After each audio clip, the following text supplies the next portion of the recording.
You know, sometimes when you're recording a video, you record everything just right. Catch it all in one go. You get everything just right. All in one go. All in one take. All in one take. Other times, because that's all it takes is the once. Other times you're in such a rush to record something. The intro other times so you accidentally cut off a few words. Find yourself mispronounce a word. Maybe use some challenging camera and you realize that you re-record yourself months later with a new haircut. Sometimes you forget words. The word, different lighting, with a different outfit, with different facial hair. And then when you make it hard, just record a new intro and pretend it never happened. Maybe what kind of dipshit would do that? Like a dipshit? And welcome to a very quick episode of Cooking with Nate, where we are going to learn how to make something that I used to have at a bar in Portland all the goddamn time. I cannot eat them anymore because I don't live there anymore. This recipe is really good because it's tasty as hell. It's got carbs, it's got parm, it's got spiciness, and it uses up all that beef burgundy you have lying around in your house. So let's get to it already. So I'm just gonna dump in some amount of pasta, splashed pasta into my eye, which is weird and salty, and I don't care for it. Hey, it's also been brought to my attention that children watch my show. Why? Don't do that. Okay, so we've got some penne pasta and some salted boiling water. In the meantime, that gives us time to negotiate a line. You should find your bluntest knife to do this. Blur, blur, blur, blur, blur. We're making a classic mule here, where you take ginger beer and any alcohol you want to add, and we 1, and we 2. And we add some lime, and we stir. Perfect. Pans get hot fast, so take what looks like the stuff that's at the bottom of the cat food, turn on the range, the hood, that'll be good. Before it was gelatinized, it was meaty juice and wine and butter from the beef burgundy, which we can add now. So just find some random pieces and toss that in there. I'm looking for mostly meaty pieces because this is a meaty pasta. Throw some onions in there. Some mushrooms, sure, why not? Alright, that's, maybe a little bit too hot. You gotta improvise sometimes. Sometimes you gotta run to the cabinet and take out some oil because you notice that everything's burning. See that going in the pan? Great, wonderful. Let's add some more of that goopy stuff and even more of the meat stuff. Let's, what could we do? Let's take some beef stock because we've got some spare beef stock. Because the original sauce was just beef stock and wine, so why don't we take it back to where it came from and add some beef stock and wine?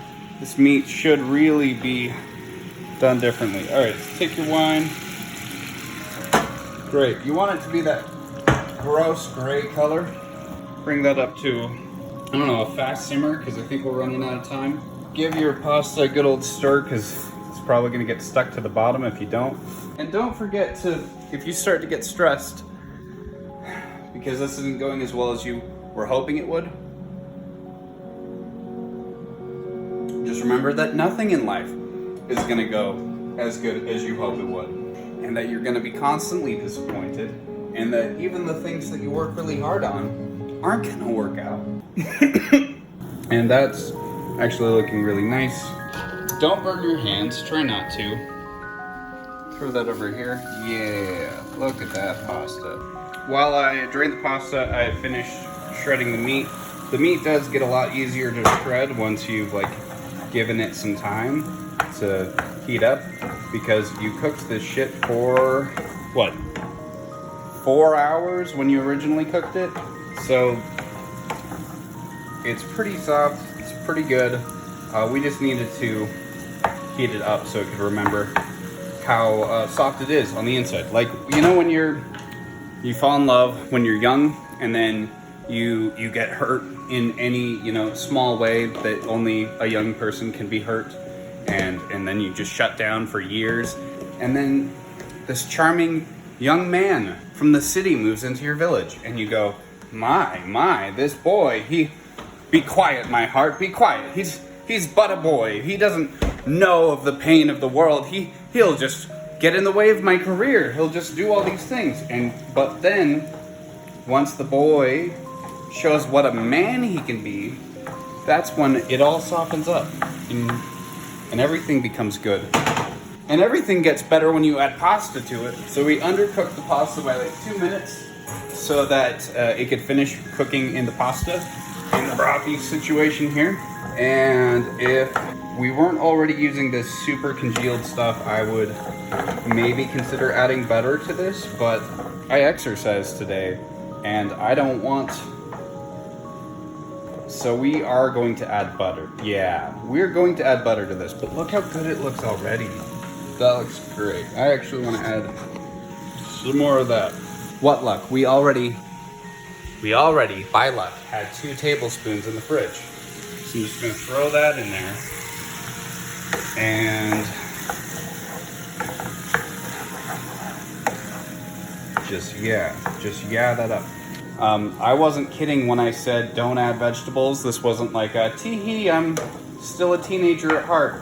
This is not a vegetable meal. There is no healthy version of this. This is not for heart health. This is for heart health. It will make all of your pains go away. It will make you believe in love again. It will make you just remember how lonely you were at that bar in Portland all the time. It's good for you, I promise. So the butter, I think, added like a glossiness to it. I can't say for certain, but I feel like there's a glossiness to it now, which means there's only a few steps left. You add as much Parmesan cheese as you can muster. Yeah. Okay, this is good to plate. Let's plate it. Shower this in parsley and parm. This is one of the few times that would actually be really okay to have shaker parm because it doesn't melt in as much and it just gives you that really nice taste flavors.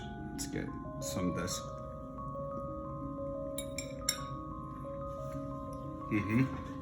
Yes. However, also, you gotta add sriracha. This is not an optional component.